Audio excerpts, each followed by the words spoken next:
If you were to ask 6-year-old me what I wanted to be when I grew up, my answer would probably be a spy. But not just any spy. No, I wanted to be a spy kid. Robert Rodriguez's Spy Kids trilogy was the very definition of cool to a kid who didn't know what cool was. It's Sin City, by the way. That's the definition of cool. You may have picked up that I referred to Spy Kids as a trilogy, and yes, because that's all it ever was. Just a trilogy, and nothing more. Just like other big kids movies, the Spy Kids movies had their fair share of tie-ins and merchandise. But compared to many other children's films, the amount of merch produced for Spy Kids was fairly small. Though if I'm going to talk about Spy Kids tie-ins, I believe it's best to start by addressing the elephant in the room.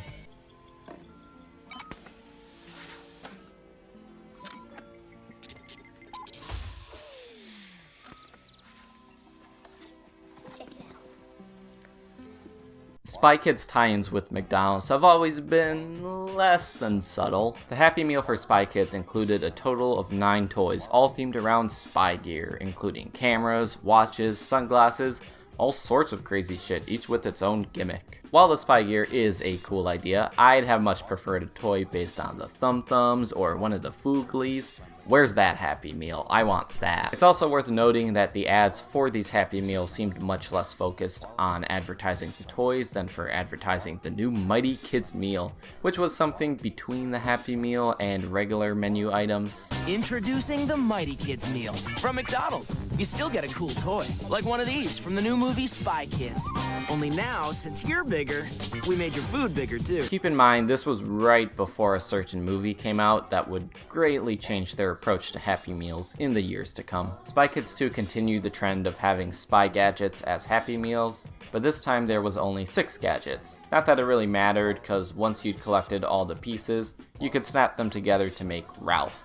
Something I always wanted, but was never able to complete. And I've just gotta say, purple and green, best color combo. But on top of these already neat toys, kids could also get a tattoo kit from their local McDonald's while supplies last. Where can you get an official Spy Kids 2 gadget? In every McDonald's Happy Meal! At least for me, Spy Kids 3D actually had my favorite Happy Meals of the bunch. I was unsuccessful in finding an ad for these toys, which makes me wonder if they were ever advertised to begin with. Rather than spy gear, these toys were actual figures, each with a clear plastic with paper images placed inside them that gave them sort of a holographic look. There were 6 figures total that consisted of Carmen and Junie in a 3D getup, Carmen and Junie on motorcycles, and Carmen and Junie piloting giant robots. Other than the 3D aspect, these toys didn't really resemble what was in the film itself. I actually preferred the look of the robots here to the ones in the actual movie, mostly because they gave off sort of a Symbionic Titan vibe. The reason for these toys so greatly differing from the movie was actually because they were based on the comics that came with these Happy Meals. Yes, another really cool addition to these toys were the 6 comics you could collect that each came with 3D glasses. They really went all out with the 3D gimmick for this Happy Meal, and I really appreciate that. As far as toys, there wasn't a lot produced outside of what McDonald's had to offer. It wasn't until Spy Kids 2 that Play Along, a division of Jakks Pacific, came out with a line of Spy Kids figures and sets. Once again, thanks to Figure Realm, I was able to gather a list of most of the toys that they made. These toys included Carmen Cortez and Magna Man, Junie Cortez and Thum Thum, I want that Thum Thum, Carmen Cortez and Gary Giggles, Junie Cortez and Gertie Giggles, Gregorio Cortez and Donegan. I'm sure these toys were just flying off the shelves. The OSS figure collection, the OSS secret listening device, or my personal favorite, the Super Guppy.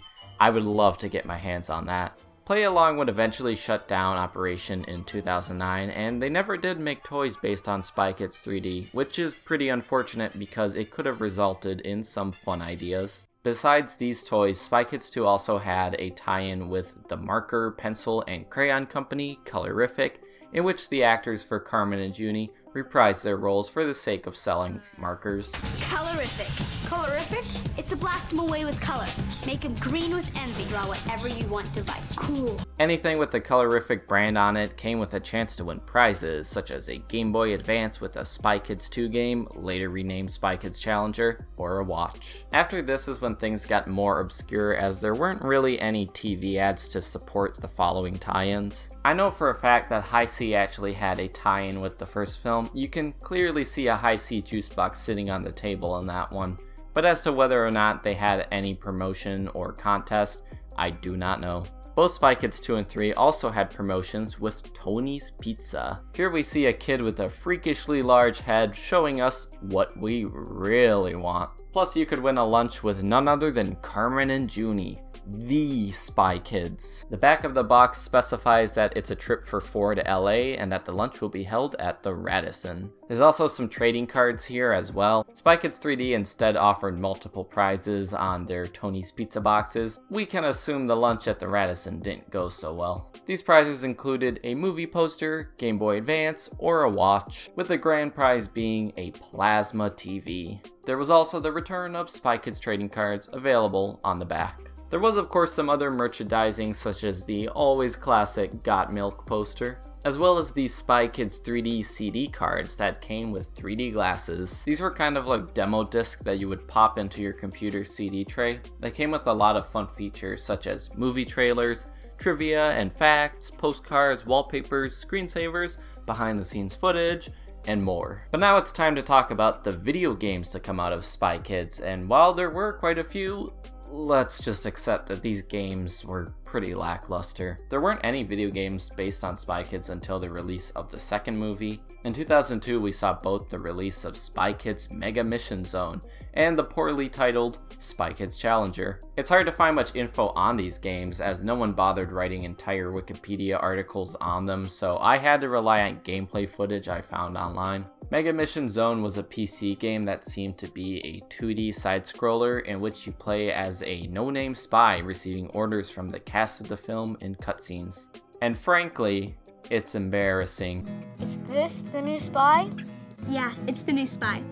We're glad to have you here.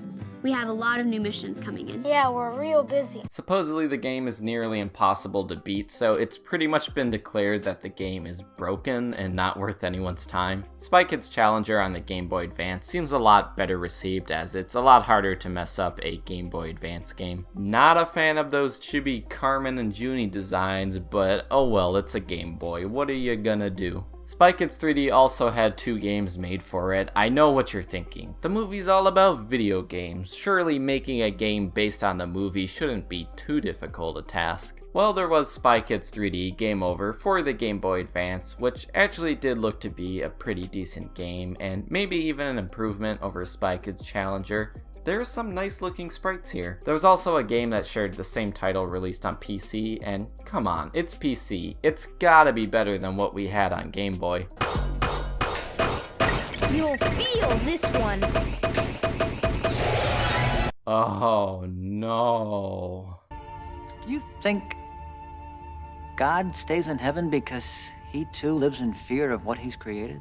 Well, this was 2003, so I'll give them the benefit of the doubt. And don't get me started on Spy Kids learning adventures. So that about does it for Spy Kids merchandise. Like I said, not a lot, but at least it was something. Clearly the lesson to take from this is that Spy Kids was a mistake, but it was fun while it lasted. Thank you all for watching. I hope to see you again soon with another episode of Movie Merch. Goodbye.